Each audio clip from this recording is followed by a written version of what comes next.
Section 13.6, Chapter 6.3 in your textbook, Trigonometric Functions of Any Angle, continued again. Objective students will successfully use reference angles to evaluate trigonometric functions.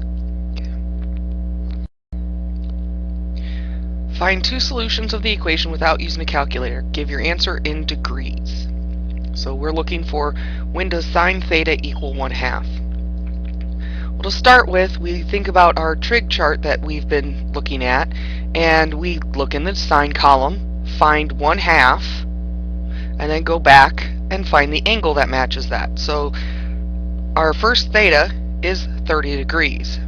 Now we have to remember that there are other quadrants in which sine is positive. Okay, so we want to look at our sine chart for sine and figure out where sine is positive besides the first quadrant, and we get the second quadrant. So we're going to use our theta as a reference angle so that we can find our angle in that second quadrant. Okay. So draw your angle on the sine chart so you can think. Okay, and you want to ask yourself, how far is it away from the horizontal x-axis? It is our 30 degrees. So we're going to do 180 minus 30 degrees, and that's going to equal 150. So our two answers are 30 degrees and 150 degrees. Next example, find two solutions of the equation without using a calculator.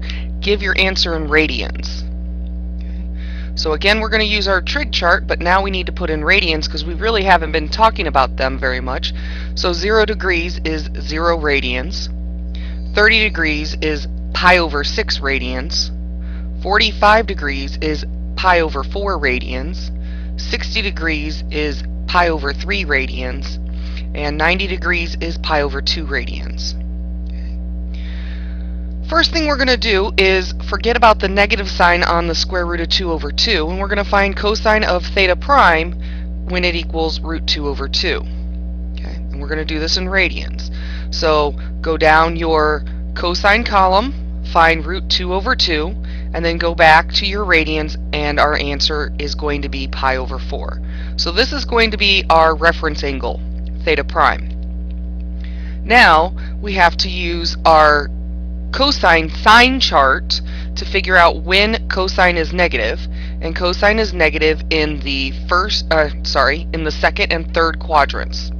Okay, so now we're going to use our reference angle to get our thetas.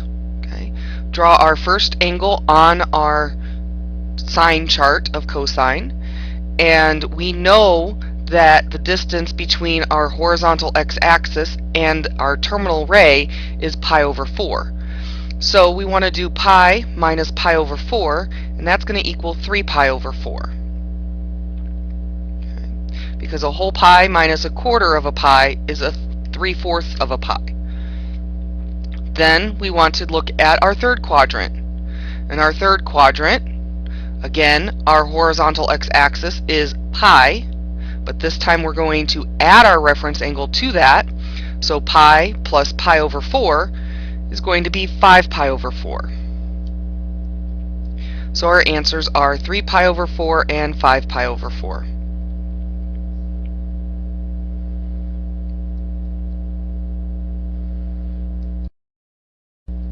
Okay, we're going to work on our unit circle, our third circle of that, but first we need to put in all of our degrees and radians on the first two circles, and this is just practice for you right now.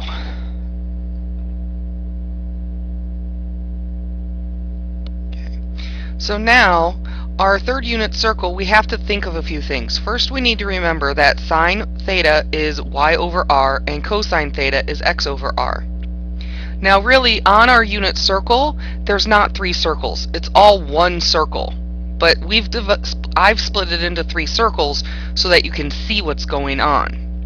Now in that one circle, the radius is equal to 1, which means for sine theta, r gets reduced to 1 on the bottom, and cosine theta gets reduced to 1 in the bottom of its fraction.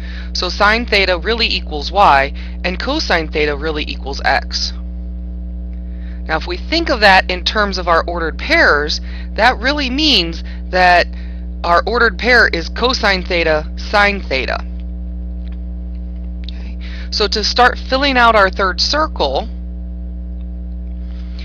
our ordered pair at 0 degrees, we're going to ask ourselves, what is cosine of 0? And cosine of 0 is 1. Then we're going to ask ourselves, what is sine of 0 degrees? Okay. Sine of 0 degrees is 0. Moving on to the next point with 30 degrees. So we're going to ask ourselves, cosine of 30 degrees is what? And you should answer root 3 over 2. Sine of 30 degrees is what? And it's 1/2. You're going to continue going around the circle in that fashion. Cosine of 45 degrees is root 2 over 2. Sine of 45 degrees is root 2 over 2. Now for our 60 degree line, cosine of 60 degrees is 1/2. Sine of 60 degrees is root 3 over 2. Okay. And then our last point in first quadrant, cosine of 90 degrees is 0, and sine of 90 degrees is 1.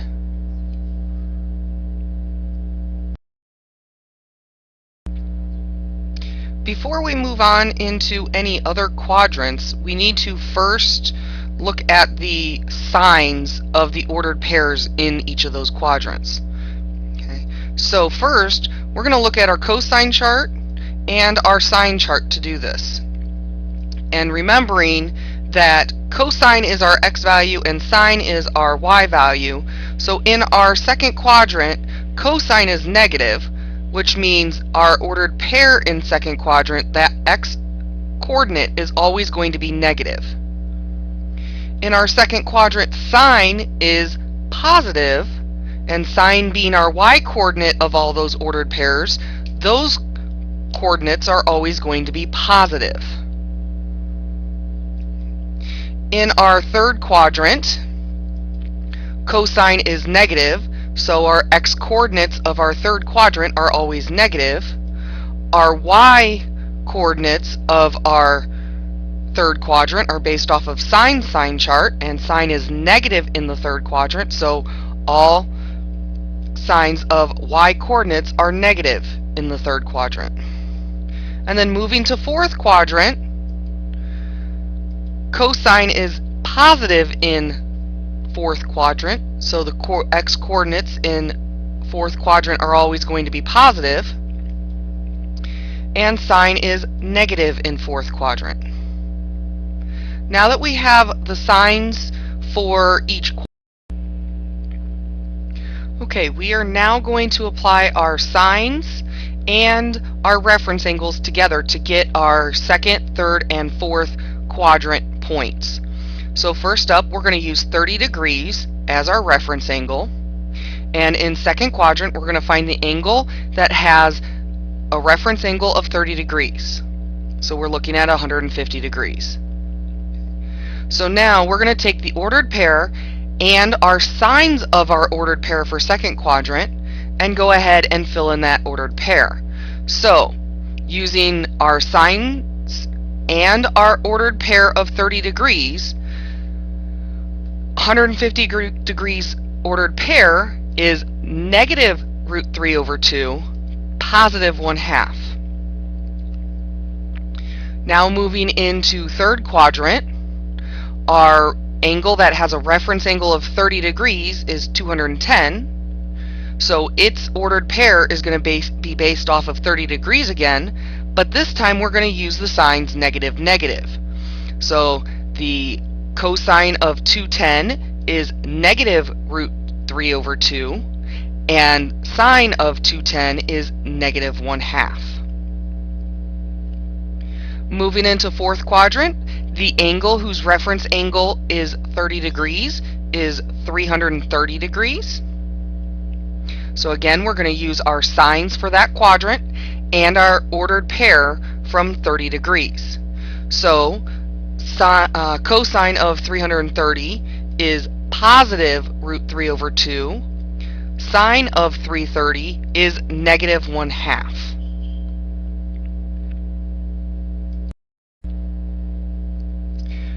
Okay, moving on to the angles with a reference angle of 45 degrees. We're going to move into second quadrant, and the angle with a reference angle of 45 degrees is 135 degrees. So now finding its ordered pair, we're going to use root 2 over 2 from 45 degrees ordered pair, and we're going to use the signs of negative positive for second quadrant. So the cosine of 135 degrees is negative root 2 over 2. The cosine of sine of 135 degrees is positive root 2 over 2.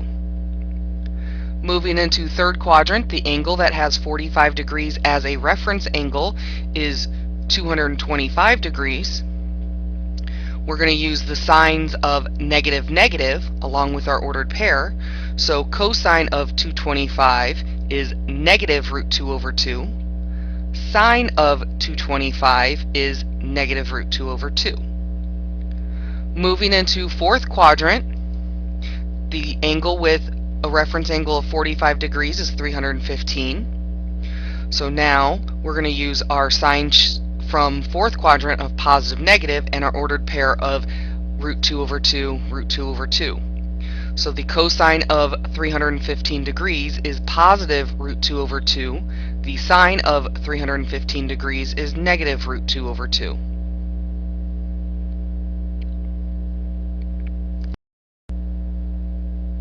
Okay, moving to our angles that have a reference angle of 60 degrees.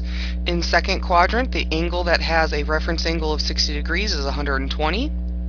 So we're going to use 60 degrees as ordered pair and the signs for second quadrant of negative positive. So the cosine of 120 is negative 1/2. The sine of 120 degrees is positive root 3 over 2. Moving to third quadrant, the angle that has a reference angle of 60 degrees is 240. So using the signs in third quadrant of negative negative and our ordered pair of 1/2 root 3 over 2, we get the cosine of 240 is negative 1/2. The sine of 240 is negative root 3 over 2. Moving to fourth quadrant, the angle that has a reference angle of 60 degrees is 300. Using our signs in fourth quadrant of positive negative, cosine of 300 degrees is positive 1/2. The sine of 300 degrees is negative root 3 over 2.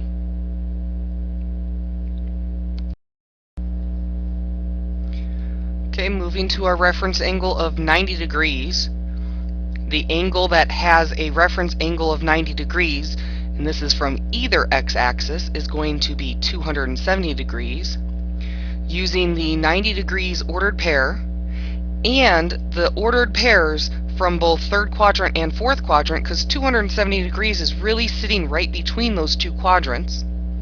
Okay, the ordered pair for 270, we need the cosine of 90, which is 0, but in third quadrant we have a negative, fourth quadrant we have a positive for the x-coordinate, but since it's 0, 0 is neither positive nor negative, so we're okay with that dispute.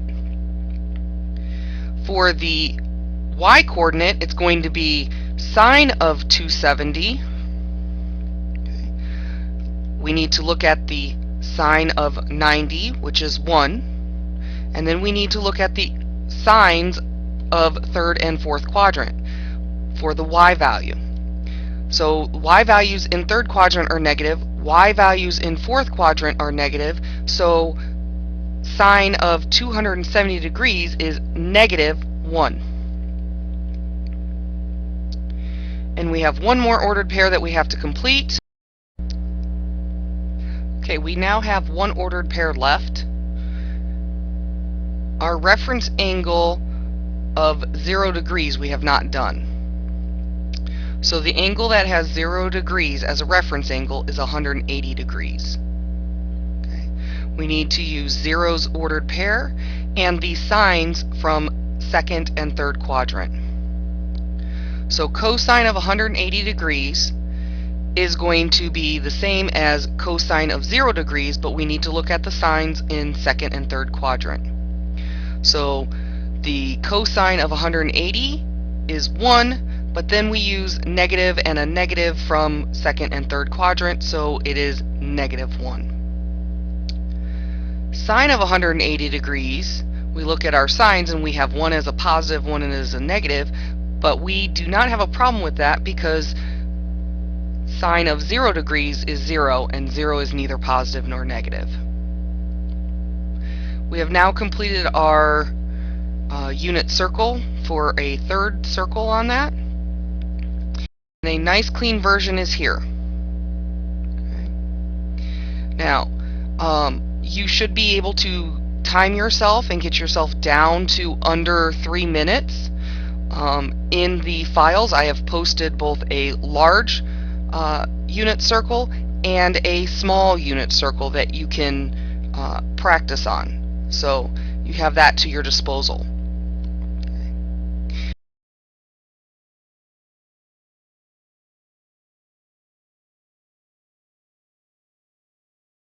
And then your homework or your essential question is, what is a reference angle?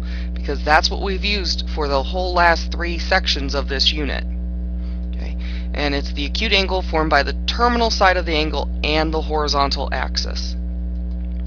Your homework is out of chapter 6.3 in your textbook, page 484, 69 through 96 in multiples of 3.